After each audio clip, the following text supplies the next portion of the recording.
Is begging for closure as they try to bring home a missing Amherst County woman. Elsie Wiggington has been missing for about a year, but there are still no answers. And this is for educational and informational purposes only. It covers real people, real stories, and real environments, not to glorify violence or hate, but to shed light on reality. This content has also been censored to comply with YouTube guidelines.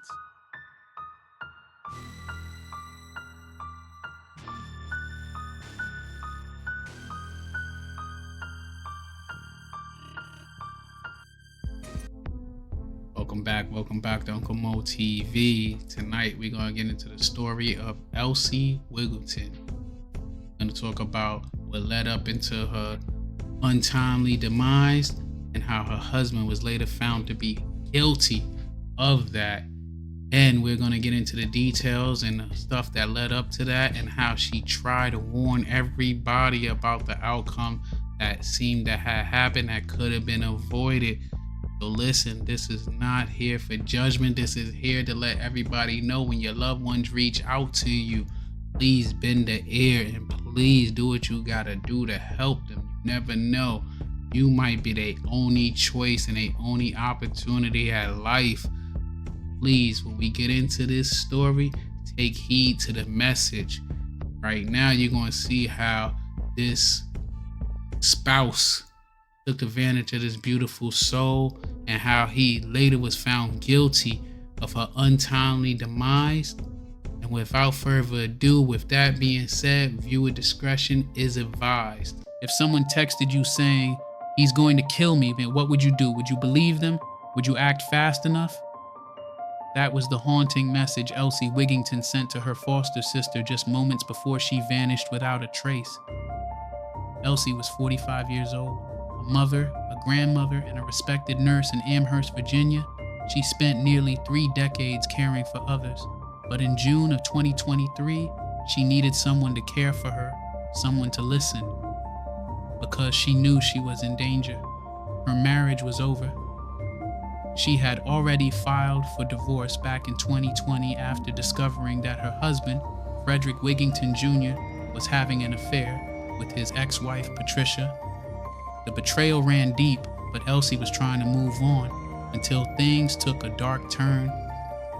In late June, Elsie planned to leave town and stay with her foster sister in Maryland, but before she could escape, she sent that now infamous message: "He's going to kill me." And then she was gone.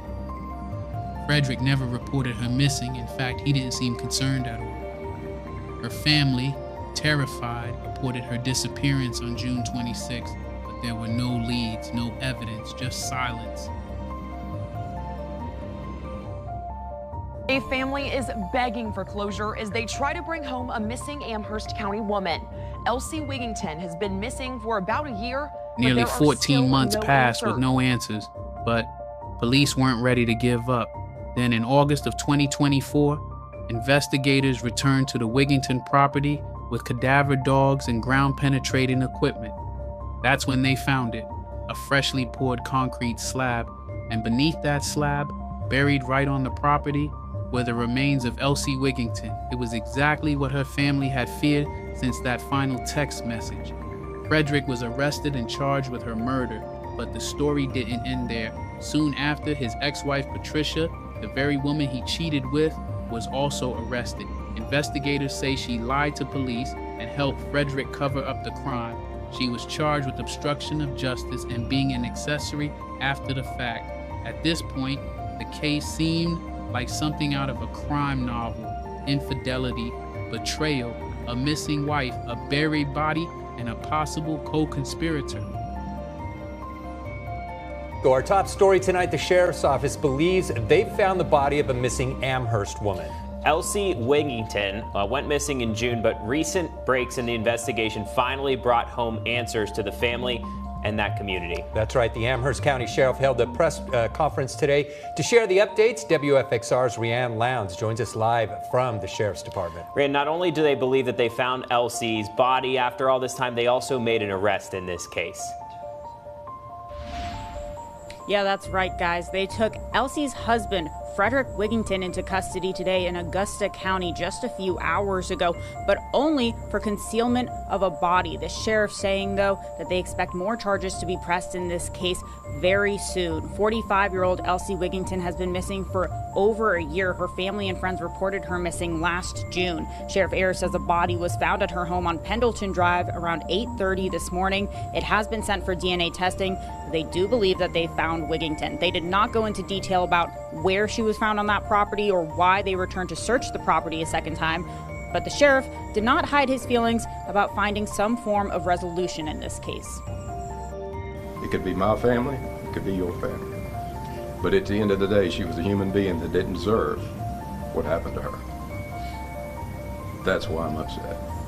Elsie Wiggington's husband is being held without bond, and Sheriff Ayers says this is an ongoing investigation, and her husband only taken into custody for concealment of a body, so no charges pressed yet in the death of Elsie Wiggington, but the sheriff assuring that more charges are coming soon. The final piece of the puzzle came from inside the Halifax County Jail. Another inmate came forward and told authorities that Frederick had confessed to the murder while behind bars. That testimony sealed his fate. On May 2nd, 2025, a jury found Frederick Wiggington Jr. guilty of first-degree murder and guilty of using a firearm in the commission of a felony. He will spend the rest of his life in prison. But let's not forget who this story is really about. Elsie Wiggington was a real person. She wasn't just a headline. She was a nurse who cared for the elderly and sick. She was a mother who loved her kids, a grandmother who doted on her grandbabies. Her friends and co-workers say she had a big heart, always showed up for people, and was a light in her community. Her death didn't need to happen. She tried to get help. She warned people. She said the words no one ever wants to say, "He's going to kill me." And we as a society need to listen when someone says that. Too many women are ignored when they speak up about domestic abuse.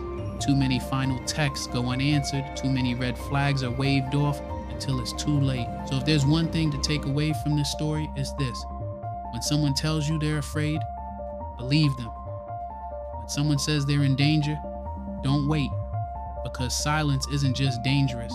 Silence can be deadly. With that said, thanks for watching, and until next time.